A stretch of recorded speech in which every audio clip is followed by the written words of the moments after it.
decided I wanted to create medals, and I started the Jewish American Hall of Fame series of medals, which in another year or two will be 50 years old. And we've done one medal a year, which is enough. It's hard enough working with it. It's fun and it's aggravating all at once, working with the sculptors, working with the mints, and sending out press releases and trying to sell the damn things. And but we've managed to do it. We've raised $250,000 for nonprofits, such as the Magnus Museum and the American Numismatic Society and others. The first sculptor we used was Victor Ries, because he was a sculptor in residence at the Magnus Museum. And he designed their gate, which was very beautiful. He'd never done a medal before. He'd done some plaques, and I asked him to design a medal for Judah Magnus. The museum was named after Judah Magnus. Magnus was born in the area, and he went on to be president of the Hebrew University in Jerusalem. And so Victor asked him for some sketches, and gave me some sketches. Let's see. Okay. By the way, you can see Victor and his sister. Victor lived to almost 105, and his sister to 101. And the only people they ever made medals for was me. So I'm very lucky. They were very nice people. So these are some of the sketches Victor gave to us. And the usual round, and he gave us this strange shape. And I sort of liked it. And I said, okay, let's do it in that shape. I don't know where the shape inverted. The shape became, it's the design on the lower left-hand corner is the final design, but we did the shape upside down. And Victor did it, I'm sorry, I don't have photographs of it, but Victor designed exteriors and interiors of synagogues and churches. He did these huge metallic sculptures and so forth. And that's how he did the medal. Usually a medalist will do it in clay and then they cast it to plastic. But he did it in solid metal. It's welded metal. And unfortunately, the original got lost. But let's go to the next slide. And you'll see. Now this is the medal. And as I said, on the side, the obverse on the left it's all made, that was solid welded metal. Very interesting. And on the right side, the other side had the the letters were all standing out. He had cut holes, the shapes of the letters, and then he had put in pieces. It was almost like plastic. I don't know what it was made out of. For each letter. In fact, when I sent it to him, there were two problems. One, he forgot. You can see his initials VR there on the left hand, middle of the left hand corner. And he forgot to put his initials. So I asked Medallic Art to put his initials in, and they did. And they said the model on the right side, there were undercuts. So, of course, this is the first time I'm dealing with Medallic Art Company or any Nick. So they sent it back to me, and I remember sitting at home and putting in clay all around those letters to eliminate the undercuts. So it was nice to have a personal part of the medal. I'll just tell you a bit about Magnus. It's interesting. He founded the Kehillah, which is a union of diverse Jewish communal organizations in New York City, and remained its president during the entire time of its existence through 1922. When he left, the Kehillah dissolved. He went on to work as the president, the first founding president of Hebrew University. He was an outspoken leader in the campaign for the establishment of a Jewish homeland. His compassion for people led him to appeal for a binational state of Jews and Arabs, and he was not popular with either Jews or Arabs for that reason. And he's been called the Jewish Gandhi. Okay, next. Okay. So I asked Victor to do the next medal, which was for Brandeis, who was the Supreme Court Justice. So this was a sketch he did. And later I found out he didn't do portraits. But he gave this sketch to his sister, without my knowledge, and said, do this medal, please. So his sister did a medal, and went in, she lived in Queens, New York, and went into Medallic Art Company, which was in Manhattan, and brought in a plaster model of something. I don't know what.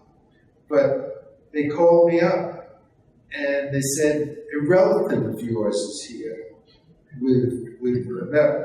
So,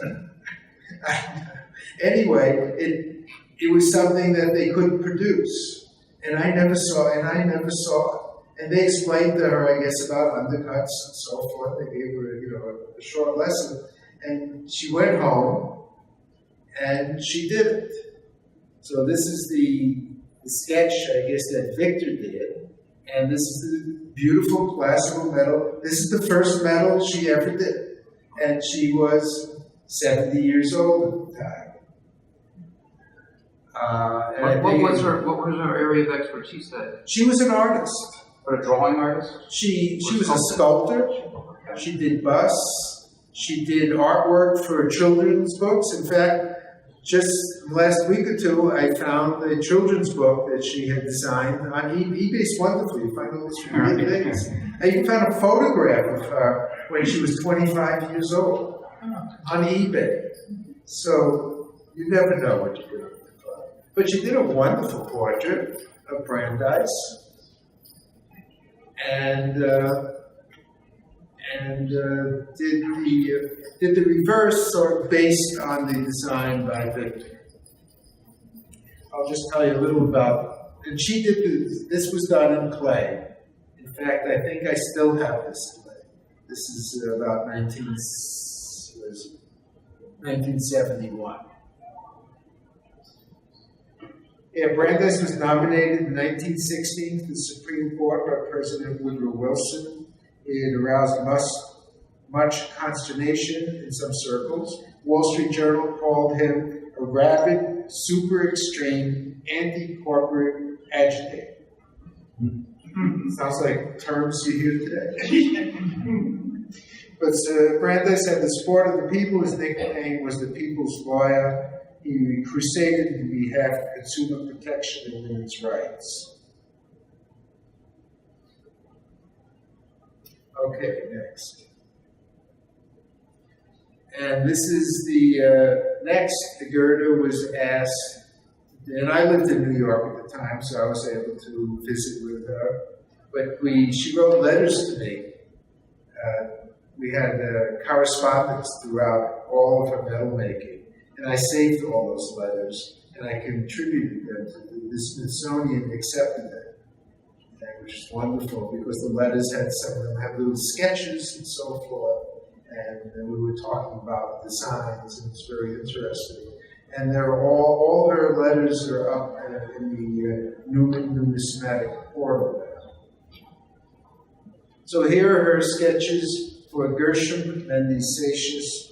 I'll tell you who he was, and you'll sort of understand that. In late August 1776, when news came that the British were approaching New York, Rabbi Gershom Mendy-Satius of Congregation Sheret Israel, also called the Spanish-Portuguese Synagogue, decided to close the synagogue rather than keep it open under British rule. There were many men in the congregation, which was America's oldest, who had been outspoken against the crown. Their lives would have been in jeopardy. Satius saw to it that all the ceremonial objects, scrolls, prayer books, and candlesticks were taken away for safekeeping.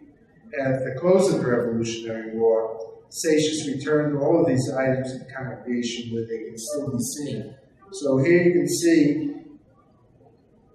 the members of the congregation carrying out the holy objects. And she studied books, and she saw how they were dressed and so forth. And these are various designs that she proposed. I can't remember. We'll see next which one she picked, which ones we picked. Okay, next. And there it is. And I always Gerta always put, many of her medals have multiple figures on them, and she said, you know, the more figures I put on it, the more you like it. So she had lots of figures on many of her medals. And Gerta did wonderful portraits. It's not easy for a sculptor to do an accurate portrait, and many try and fail, but she usually had it perfectly. So there is the portrait of Gershon, Seixas on the left, and the congregants leaving the synagogue in New York carrying their holy objects. Next, Henrietta Zold. Sold. No, The S is pronounced as an S in Sold? Hungarian. Sold. She always wrote with a summit. Summit, Aleph, Lamed, Dalet. Okay, thank you. Henrietta Sold formed the Hadassah organization in 1912. Within a year, the fledgling organization had 2 American nurses in Jerusalem. Today, Hadassah's great hospitals in Jerusalem are world famous, treating over 25,000 patients and handling over 1.5 million medical tests annually for Jews and Arabs alike. And the one thing she did, in 1933, at the age of 73, Sold embarked on a major project, rescuing Jewish children from the ongoing Holocaust and bringing them to Palestine. And that's what you see on the medal. There is the clay for the model. You can see the faces in very high relief. You can see there's no border on it. Keep that in mind, because you can see what happened. And the other side has a border. It has Henrietta Zold with all of the children, interestingly shown from the back. Esther, do you remember the motto of Hadassah? Yeah. What is it? Something Read it. daughter of my people. Yeah, healing the daughter of my people. It's from Jeremiah. Right. I can look it up if you want. That's and here's what. Okay, this one but Medallica played around with it. Didn't tell me this. I don't know if you can tell that the bottom they did something with the border. You can see. You know what it is? We needed a trim tool for these metals. Trim tool is like a big metal cookie cutter. And if the model is not the exact correct dimensions, this cookie cutter won't cut it right, won't cut it out right. So they adjusted the model for their cookie cutter from the previous metal, and they adjusted the bottom. If you go back one, look at the bottom, you'll see with the book and the hands, it's entirely different than what she did. That's a surprise. They didn't ask me if they should do that. It's just a surprise I got when I got to receive the medals. Oh, you can go back on the next one. It's healing the daughter of my people, Jeremiah 8:19. Okay, well, that's not the quote. It's down the bottom in Hebrew. That's the Hebrew book. Yeah, we we'll added that at the request of the president of the Hadassah organization. But they didn't. We thought they might use it for some purpose, but they never did. But the children are delightful. Okay, next. Next is the Touro Synagogue, which is in Newport, Rhode Island, which is the oldest standing synagogue in the United States. On August 31st, 1947, the National Park Service unveiled a bronze tablet designating the Touro Synagogue as a National Historic Shrine. President Washington visited Newport in 1790 when he was presented with a letter from Moses Seixas, president of the congregation, extolling the new government, quote, including the quote, which the bigotry gives no sanction to persecution, no assistance. In Washington's reply to Seixas, he used that same quote, and ever since that quote has been assigned to him. And it's a wonderful quote that he used.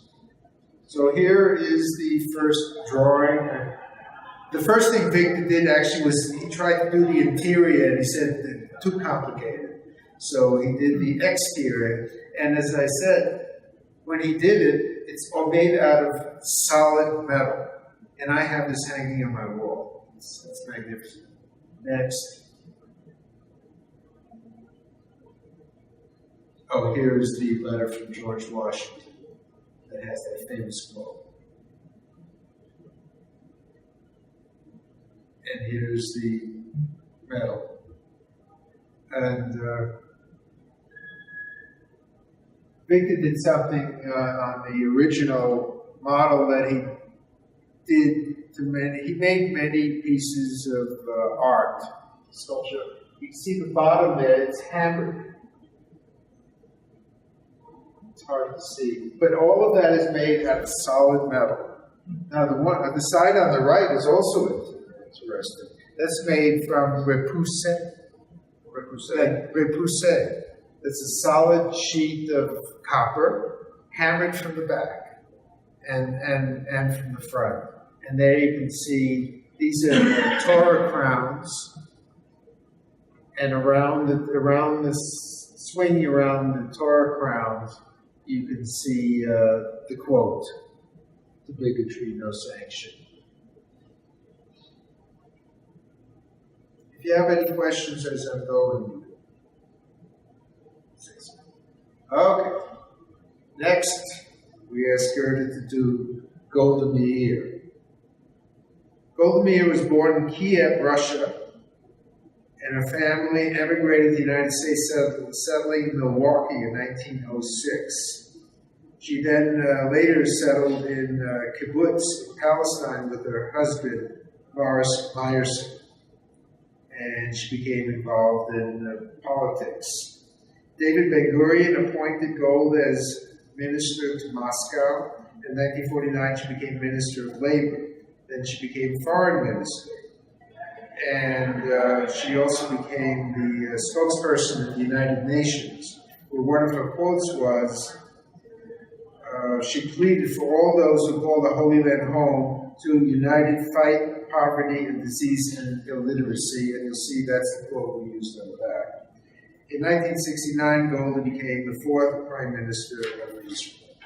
Okay, so you can see her sketches. Those were her original sketches. And Gerta actually traveled to Israel at about this time and tried to see Golda, but she was unable to. So there is the final portrait of Golda. The reverse shows a kibbutznik and a Muslim, an Arab, and so forth, with the quote above their head. Okay, next is Rebecca Gratz.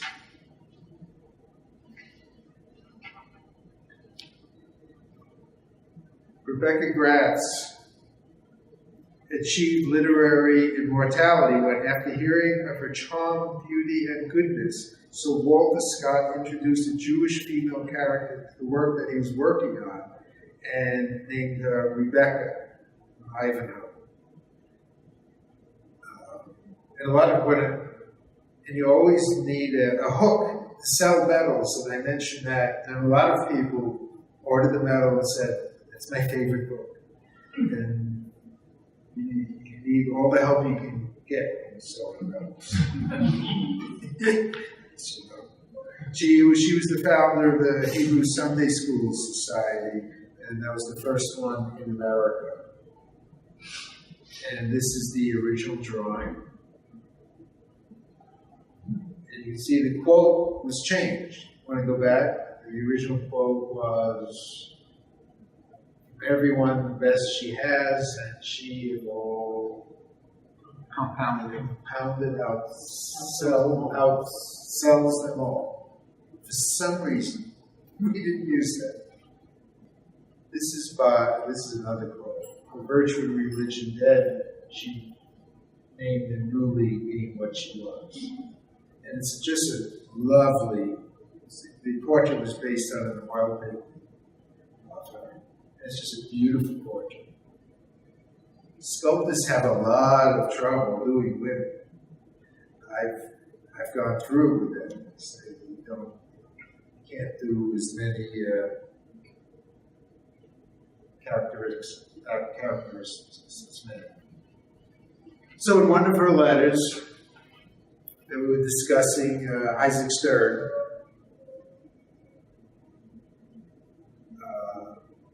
Gerta sent me these sketches who were talking about different little into Carnegie Hall. Isaac Stern, of course, first performed in Carnegie Hall, and later on they wanted to tear down Carnegie Hall. He helped save it. So this first, you can see there are people on the bottom on the left. There's no room for people, so we just did the portion that you see there. And here's the, so she did she sent me a picture of a photograph of the plaster model, and I said I didn't like it. And she got angry at me. Sculptors have gotten angry at me at times. Several are no longer speaking to me. But we made up. Because she shows him wearing a cardigan. And I said, he shouldn't be wearing a cardigan. He should be wearing something more formal. But she couldn't find any good pictures of Isaac Stern. And she went, there was a movie, a documentary about his performing in China. And I guess in the movie, she went and sat through the movie twice. Artists are wonderful. They can put this in their mind and go home and sculpt from it. And anyway, he was probably at a rehearsal and wearing a cardigan. And so she agreed to change it. And I think he looks much better. But he didn't think so. When the press release appeared in the New York Times, the director of the museum, Seymour Fromer, who I mentioned earlier, was in his office and got a telephone call, a very angry telephone call from Isaac Stern. Probably, I would guess some friend of his called up and said, "Oh, somebody made a medal of you and you look terrible." Personally, I think it looks just like it. But anyway, I would guess that's what happened. So he called up and he really lashed out at the director of the museum, who then called me and said, "Do you have permission to do this?" And that's a very important thing. You can't just do a medal of anybody. If they're living, unless they're a political figure or something, public figure, that's okay. But otherwise, you need their permission. And if they're deceased, recently deceased, you need a permission of their estate. Very important. Okay, did I have his permission? Well, before I did the medal, I wrote to him, and I told him what I was doing, and I didn't ask for his permission, but I asked for a photo, and if he could send any photographs that would help us sculpt. So I got a letter back from his manager or somebody saying he could not endorse the medal. Well, he didn't say don't do it. So we had that. We saved. In fact, for some reason, the sculptors, Gerta had that letter. Thank goodness, because we then sent it back to them saying, He didn't say, don't do it. So that quieted him. But they were still angry. I'm sure he was still angry. So then I got a letter or a call from Carnegie Hall saying you didn't have permission to show Carnegie Hall. I said, it's a 100-year-old building standing in New York City. He said, well, you should have asked permission. But I said, I'm sorry, this is after the mail was out. I said, well, what should I do now? He said, well, write a letter and send a contribution to Carnegie Hall, friends of Carnegie Hall or something.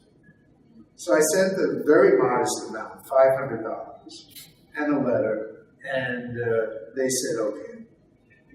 So we were off the hook. But I do have to tread carefully. But she did a wonderful architectural job. Now I noticed on the sketch, I think it was his autograph. Does that appear on the medal as well?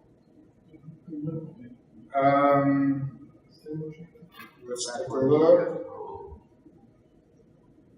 Is that something that would be? Oh, right. Yes. Yeah, no, she changed it. Just for the sake of design. Well, but they added the description. Right.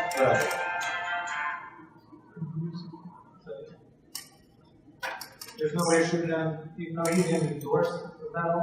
What? There's no issue, even though he did not endorse the medal, to actually use his signature.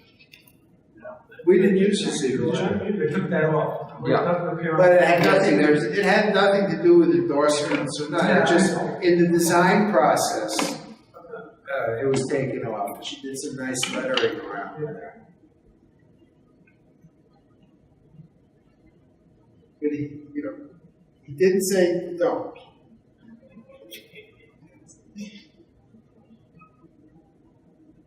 Oops. Okay, the next one we asked for Emma Lazarus. Everyone here must know who Emma Lazarus was. She wrote a sonnet that's where it is on the Statue of Liberty. I read different things and I can't quite remember. Has anyone seen it? Does anybody remember seeing it there? Book the Liberty Halls.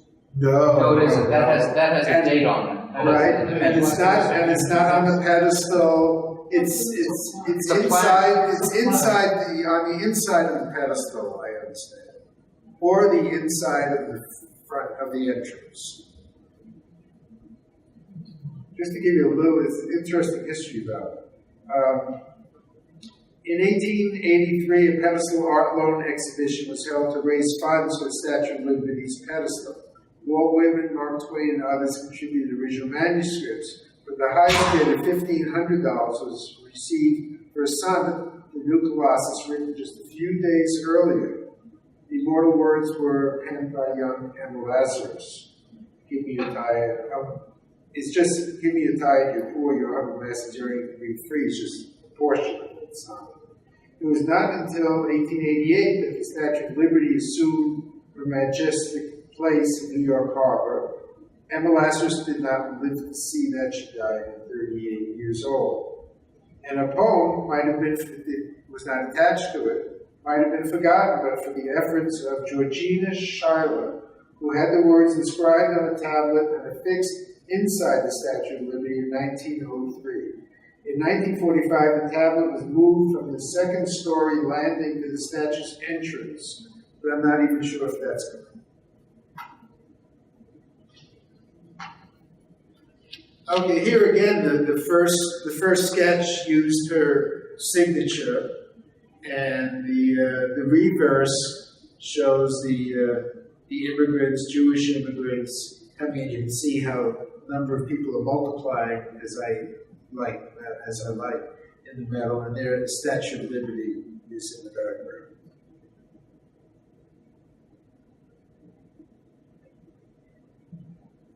And here is the final medal with those immortal words around there in her handwriting, and the years, and the immigrants coming in and seeing the Statue of Liberty for the first time.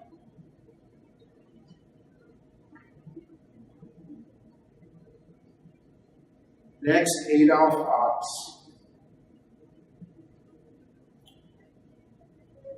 I'll just tell you a few words about him. He beginning as an office boy in 1869 at the Knoxville Chronicle. At the age of 11, he was soon promoted to delivery boy at a weekly salary of $1.50. From that time until his death, Ox never left the newspaper business. At the age of 38, he took on the task of reviving the financially ailing New York Times. He insisted on a clean, upright, and impartial approach to the news.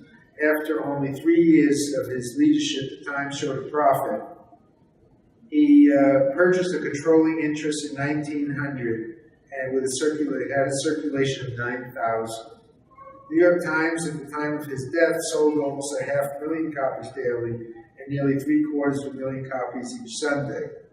He was one of the greatest newspapers in the world. Okay, here are the original drawings.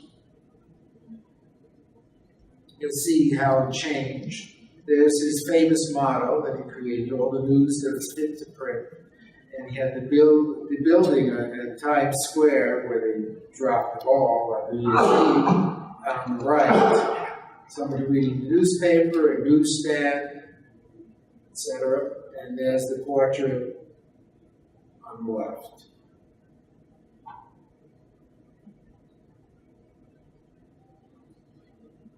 Okay. What is wrong with this picture? Can anybody tell me what's wrong with this picture? I don't spell wrong. Hmm? I don't spell wrong. That's right. EH and an F. This is the way she did it. Spelling Adolf like some other Adolfs. Right. His name. But that's not the way he spelled his name.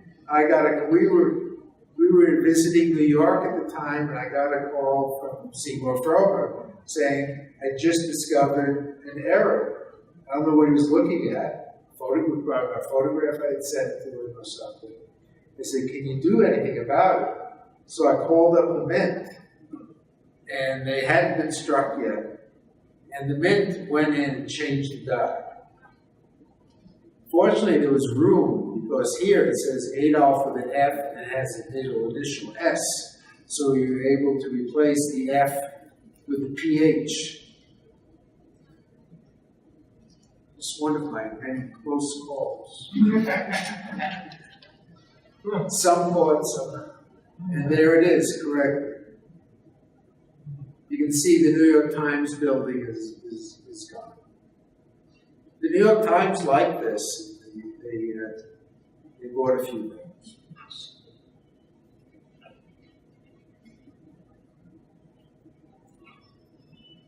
Next, Benjamin Cardozo, another Supreme Court Justice. Here's a first sketch. Second sketch.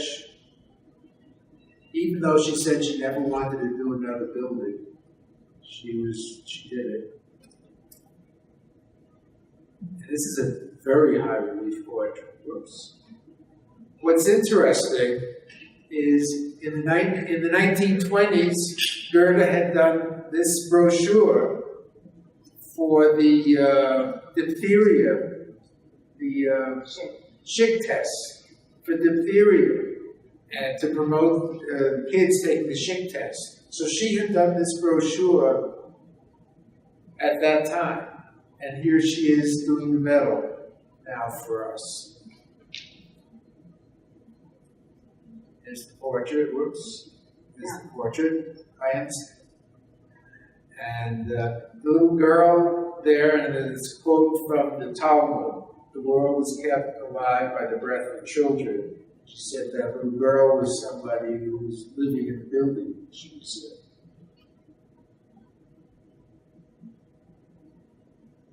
This is the last medal that she did for us. It's for Ernestine Rose. You probably don't know Ernestine Rose is, so I'll tell you that.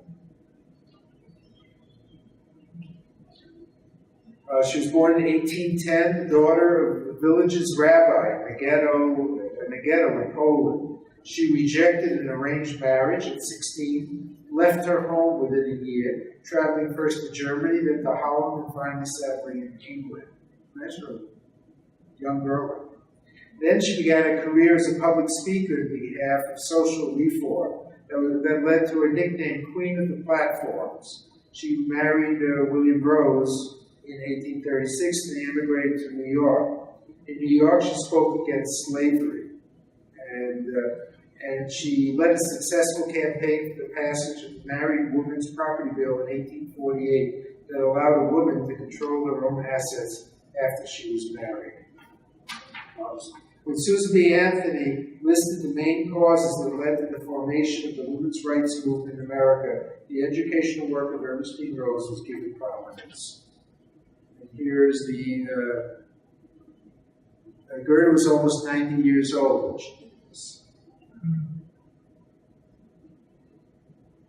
There's the final medal. Human rights without distinction of sex. It's the first time we have sex on it. And there she has Ernestine speaking to a group of people, and in the lower left-hand corner you can see some African American women.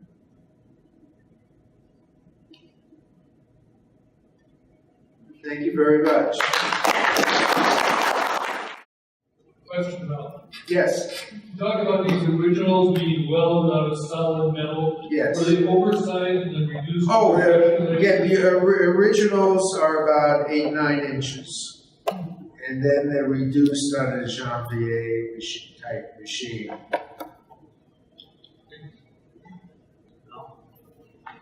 Yes. Does the unique design present new challenges for the minting process? You mean the shape? Yeah.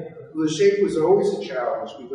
I remember Vidal God, every once in a while they said, well, we can't use your trim tool, and you might have paid another $5,000 for the trim tool. So you were looking at additional costs. Right, but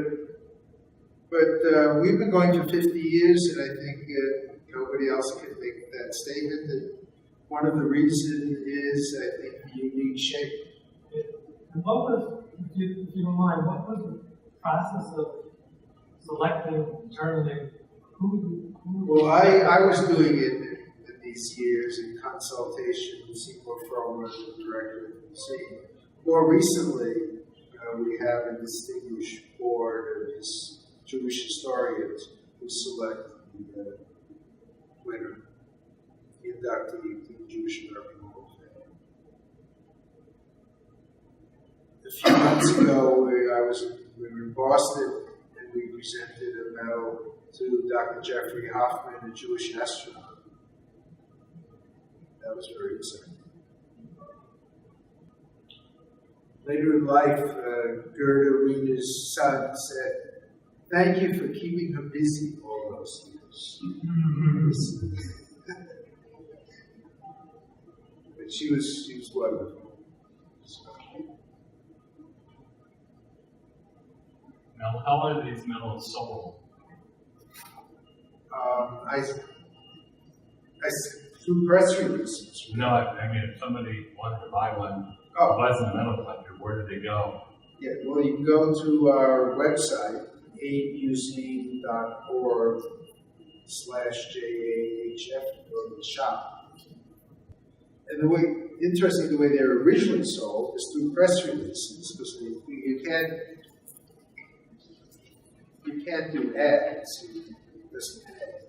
So we did press releases. In the early days, it was wonderful because there were point columns all over the country, including the New York Times. And I always befriended the editor of the New York Times. And they always printed out press releases. And we'd get hundreds of orders every time they'd run them. And I think some of the people that are still buying are people that found us during those early days. So there was a time when all the Sunday newspapers had a coin column. That's right. What is the typical vintage? Vintages have been very small. Started out vintages maybe in the bronze, maybe in the 500s, silver, maybe the 200s. Later on, we made them in solid gold when that was affordable.